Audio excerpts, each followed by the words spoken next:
accident and emergency, you see some strange sights. Freak disasters, baffling symptoms, unlikely injuries. Unshockable staff take them all in their stride. Oh, that's nice. Our cameras have spent 5 months in Norfolk and Norwich University Hospital. Their A&E department treated 75,000 cases last year.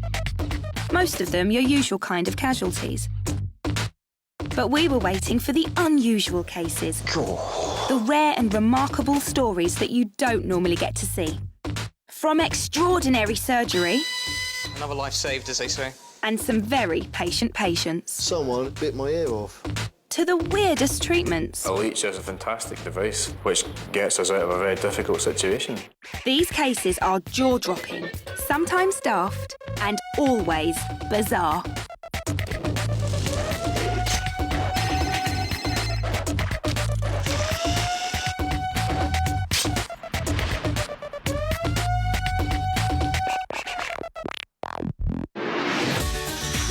Coming up, an angler who tugs his tackle straight into his own skull. The fish weight flew into his eye socket here, pushing his eyeball to one side. Hangover from hell. A night's drinking leads to fears of a fractured noggin. I found this hole you can sort of fit that much of your fingertip in.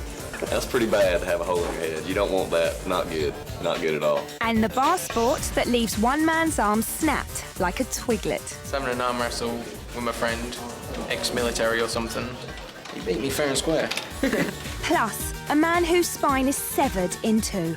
99.9 times out of 100, the patient would certainly be paralysed. But who walked out of hospital 6 weeks later. The doctor called me Miracle Matt because he's never seen someone walk from such extensive injuries. Our first case tonight has been caused by a hobby that's harmless and relaxing, usually. I'm afraid I've got a hook stuck in the end of my finger. Billy caught the bass. It's not like I even caught the fish. Which was huge, actually. It was a sizable fish. And in landing it, I've got the hook stuck in the end of my finger, which is somewhat painful. Neil and Billy have gone fishing off the Norfolk coast. Billy hooks a bass, and Neil goes clambering down the rocks to get it. But instead of unhooking the fish, Neil hooks himself. When the hook went in and the fish was still attached and it was swimming around in the water and my finger was being pulled along by the fish, it was really quite agonising. Meanwhile, Billy can't see Neil's in trouble and begins to reel in the line, which tugs on Neil's fingertip even more painfully. Still hooked together, Neil and his fishy new best friend head back up to dry land. We then had to detach the fish from the hook, which was so incredibly painful. By a stroke of luck, the barb hasn't penetrated Neil's bone, but it has embedded itself deep into the tissue of his index finger, so it's going to be tricky to get out.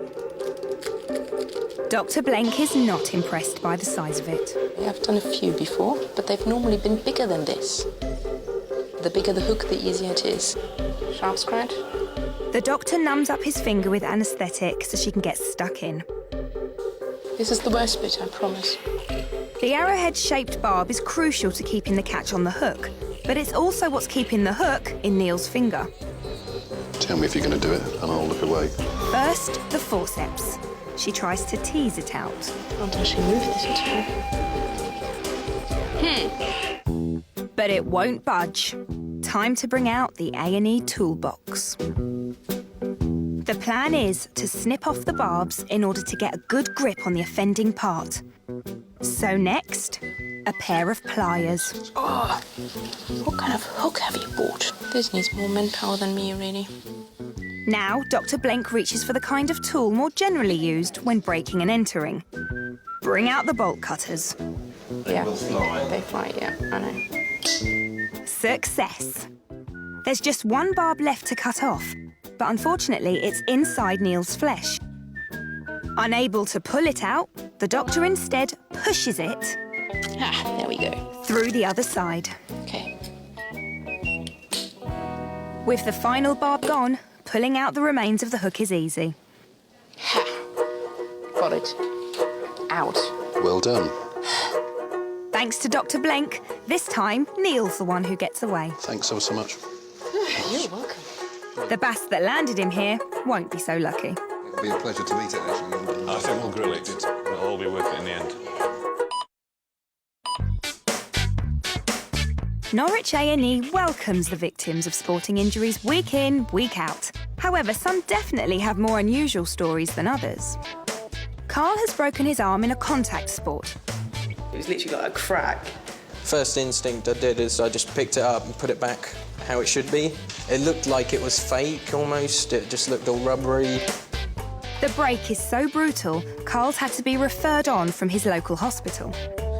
When I got to Cromer, because they wanted to x-ray it, they had to move it. And that was like probably the most painful thing I've ever experienced. When they got the x-rays back, they basically said, as far as breaks go, it's one of the worst. So which sport could do such a thing? Rugby? Judo? Not exactly. I was having an arm wrestle with my friend, ex-military or something. Down the bar, Carl challenges his friend to an arm wrestle for a bet.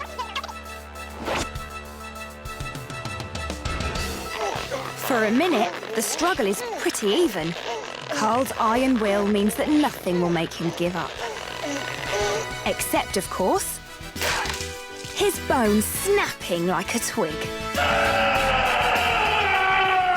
The stakes must have been very high for Carl to keep his grip for so long.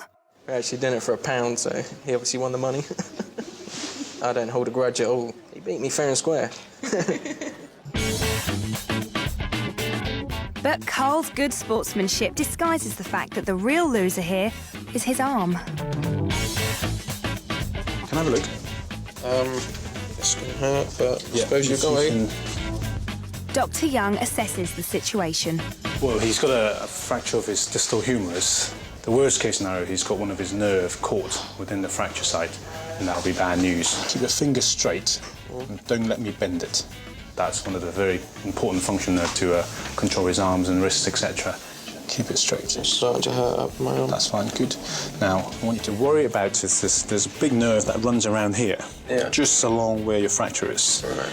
At the moment, it all seems to be working very well, so we're hoping that it will stay that way. But sometime, because the way it breaks, when you straighten it out, the nerve can get caught. Right. So we need to make sure the position goes back nicely and your nerve is not damaged. Okay. All right? Yeah. You're going to have to straighten out one.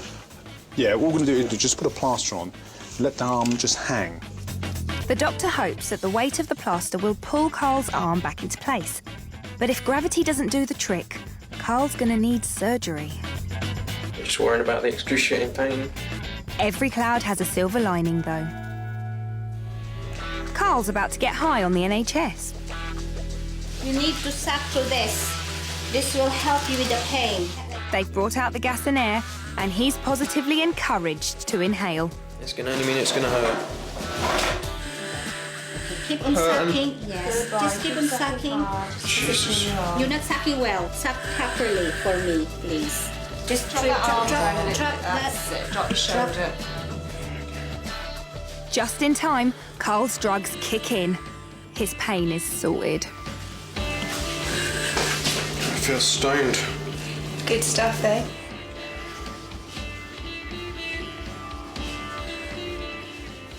How was the feeling? Weird, man. Weird. And then I'll put more. What you need to do, just relax. Let it drop, Drop your shoulder. Just drop your shoulder, drop your hand, That's that's it. The more you're holding it tight, the more you're doing this, and the more you're pulling the break apart. We'll talk about another X-ray just to make sure that it's okay. Yeah. Hopefully it's going to all be in place and then I think I can go. But if not, I'm screwed. Basically, they're going to have to operate and sort it out that way. This X-ray will decide whether Carl's minute of muscular machismo will leave him with a metal plate permanently screwed inside his arm.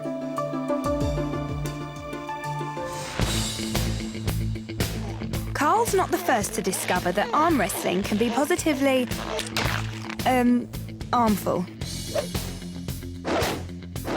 The bone he's broken is the one most commonly affected.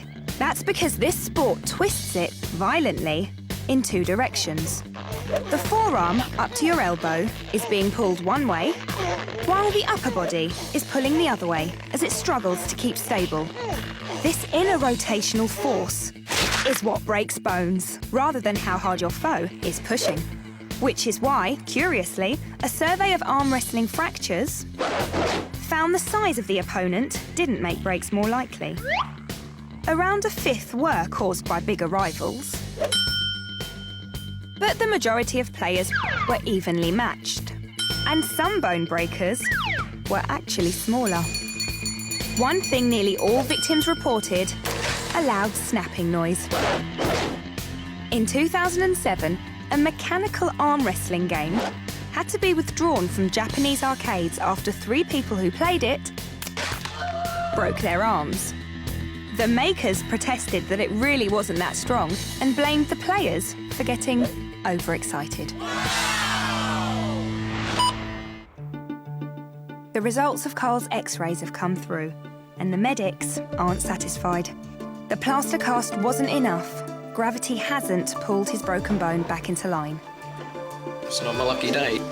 Definitely disappointed. It just means I go have surgery now. Because the fracture was quite badly displaced, we decided that he needed to have a plate to put the bits of the bone back into the right place. Means I'll have a plate in my arm for the rest of my life. As well as the prospect of forever setting off metal detectors at airports, Carl has to endure complicated surgery. The next day, surgeon Charlie comes to show him his handiwork. Hi, Mr. Rob. Hello, Mr. How are you feeling this morning, all right? I'm feeling all right. It all went very well yesterday. Good. It's quite a nasty break. OK, but you've got a plate on your humerus now, so it's quite a long thing. So you've got 4 screws above, 3 below, 7 screws. But what it means is, all the plate does is hold the bones in the right position while you heal it for us, all right? OK. So it doesn't speed up the healing. What it does is just hold everything in the right place while you heal it for us. Yeah. Which usually takes about 6 or 8 weeks. Everything's in place now, so just gotta wait for the bone to heal. Carl's body will get better with time, but his competitive spirit and his pride may take longer to recover. As for arm wrestling, I don't think I'll ever have another arm wrestle unless I'm pretty confident it's with a 6-year-old.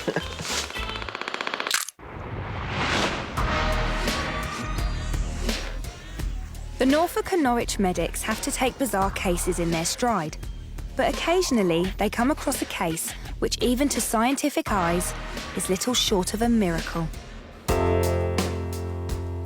This is a CT scan of Matthew Hunt's spine in May 2005.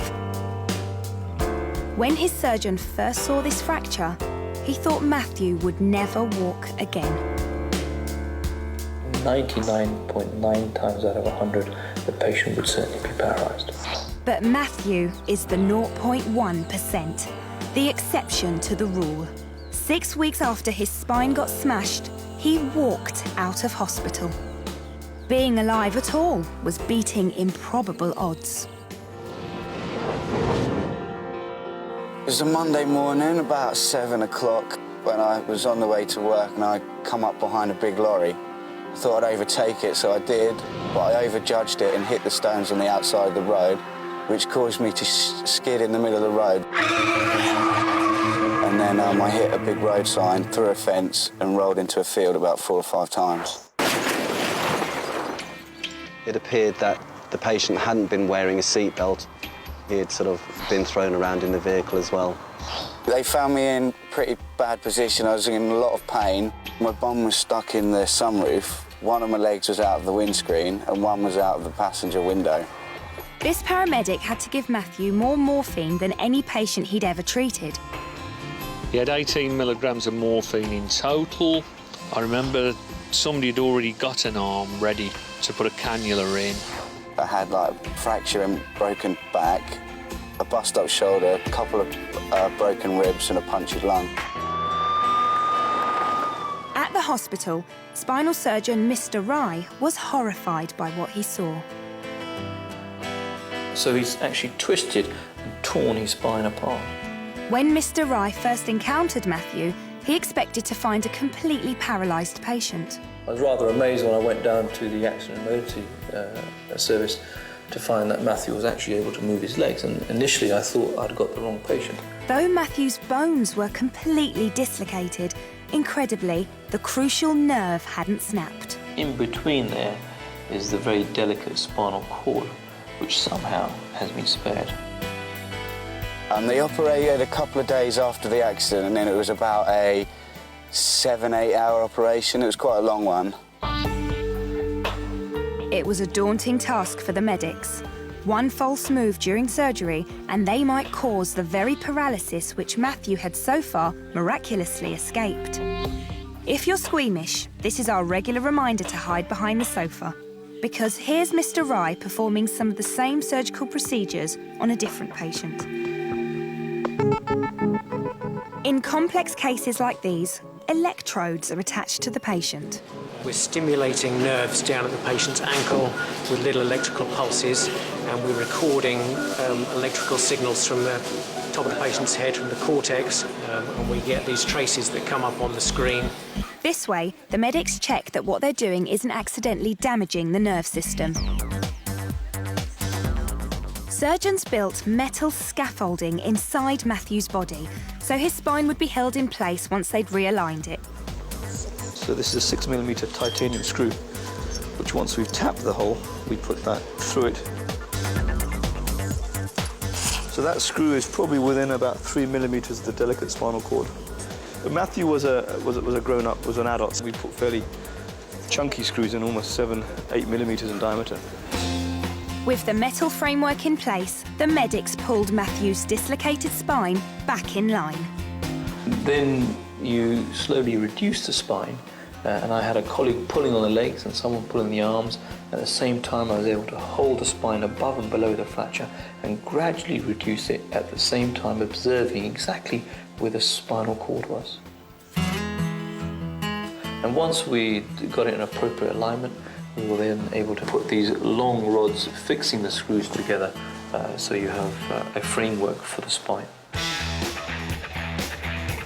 The metal is only a temporary scaffold, so if you put any metal in the spine, ultimately it will fail. It takes about 2 to 3 million cycles for it to fail. So surgeons use a biological fix, which starts by taking spare bone from the patient. My assistant has nibbled it up into lots of little pieces of bone. So we're going to put that in there, and those little bits of bone will hopefully grow into bigger pieces of bone. Small chunks of Matthew's own bone were packed into the breaks in his spine with a hammer. Over time, these fused and began to grow normally.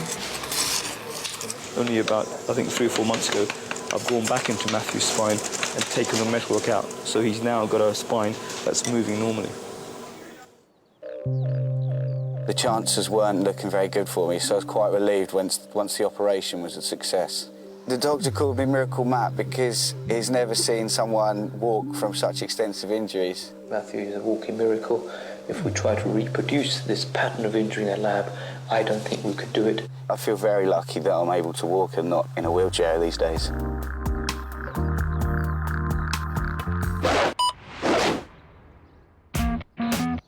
On a typical Sunday afternoon, A&E have to treat victims of all sorts of sports.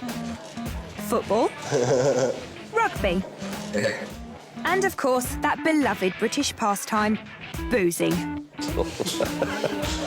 My name's Don, one of the staff nurses. But Ben here hasn't come in with your typical drunken injury. His symptoms are far worse than a hangover. He's had a blinding headache for 7 days, and there's a real chance he's been walking around all week with a fractured skull. Can you tell me where you are today? I'm in Norwich. What day of the week is it? That's Sunday. Been out much over the weekend?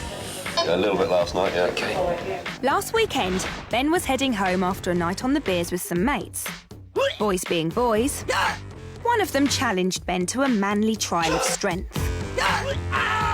He accepted, and the two boys began to wrestle.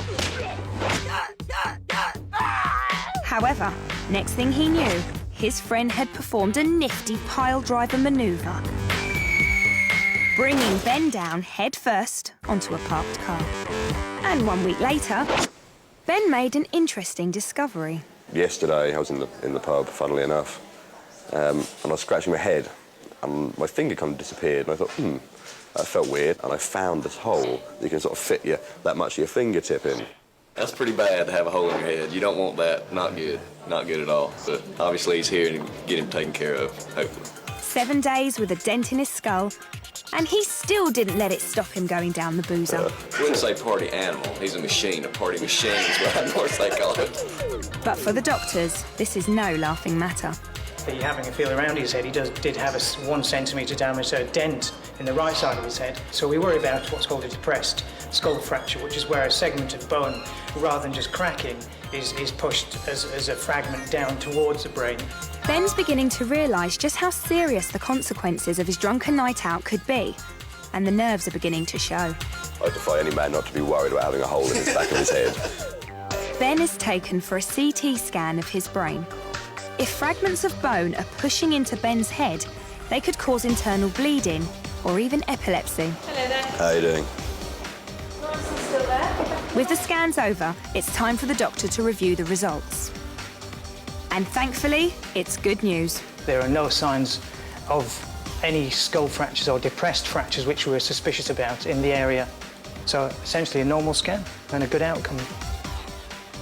I'm very, very relieved. I don't have to have holes drilled in my head or any sort of plate work put in. Bizarrely, however, the dent didn't show up on the scan either. I am a medical anomaly, because you can feel the hole in my head, you just can't see it. Actually, Ben, you're not. Because the doctors worked out the hole was due to his flesh being deformed by the impact and not his skull.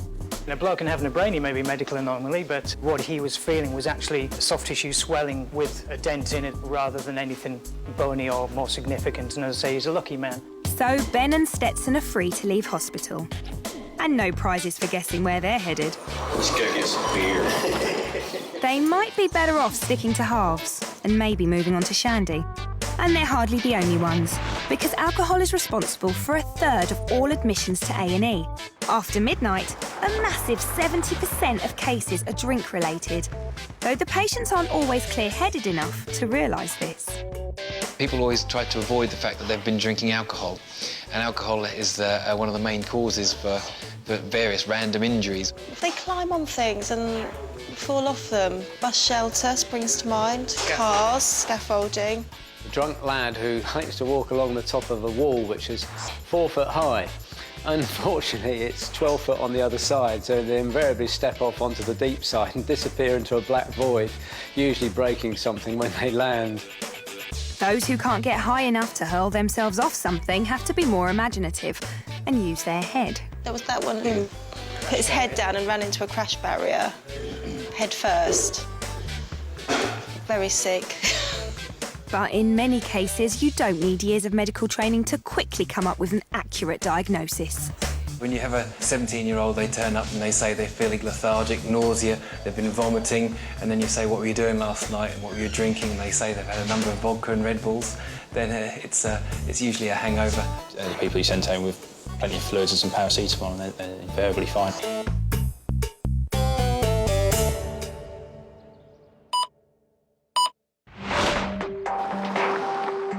Our final case tonight returns to our sporting theme and takes us away from Norfolk. It's one of the most bizarre medical emergencies of recent years.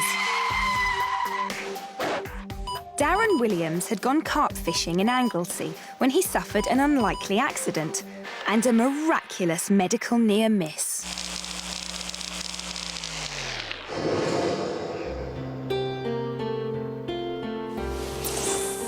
Give me fishing with my friend Steve, because it's good fishing here. He was on our old carp lake, which is predominantly carp. I cast out, reeled it in, got stuck. So I gave a quick pull. It wasn't coming, so I had to hit it harder. And they come straight back at me. I just thought it hit me and bounced off. Just felt like a good hard punch. Bent down and overloaded on my hand. My friend Steve came round and he asked what was wrong. I showed him, and he said, the swivel's in the eye. The swivel is the small metal joint where the fishing line and the weight get tied together, and it was clearly sticking out of Darren's eyeball. The actual fishing weight, however, was nowhere to be seen. We walked round to the shop. All you could see was the line coming out of his eye. So I wasn't actually aware quite what had gone in. They couldn't believe it was in there. I just came out with a towel so that he could hold it at his face while we called the ambulance. I initially thought it was just the swivel off the top of the lead weight, but the patient then said he could feel something in his eye. That's when the paramedic twigged where the rest of the lead weight must be. The entire 4 centimetre, 600-gram fishing weight was sunk so far inside Darren's left eye socket, it was invisible from the outside. It seemed almost certain that Darren would be permanently blinded. His skull could also be shattered. Took him to the hospital, and then the doctors come to see me. It was an amazing injury. Essentially what happened is the fish weight flew into his eye socket here, pushing his eyeball, that would normally be here, to one side. Then it passed through and broke the very thin bone, forming the floor of his eye socket, and ended up, the majority of it, sitting at that angle in his air sinus. The first thought was, how on earth are we going to get it out? One option was to open a hole in the roof of the mouth and reach up for the weight from there. The other was to operate directly on the socket and risk more harm to the optic nerve. The decision was made to remove the weight the way it had gone in because we felt it had done any damage on its way in, and we literally just pulled it out. It wasn't quite that straightforward. They also had to remove Darren's eyeball from his socket to give them access. But the surgery then involved a more extensive repair of his eye socket using a metal plate. The operation worked, and amazingly, Darren was able to see normally from his left eye once more. He was quite lucky in that you'd think that a lead weight would just smash its way in there. Incredible he wasn't blinded, 1 centimetre to the left, and I'm sure he would have been.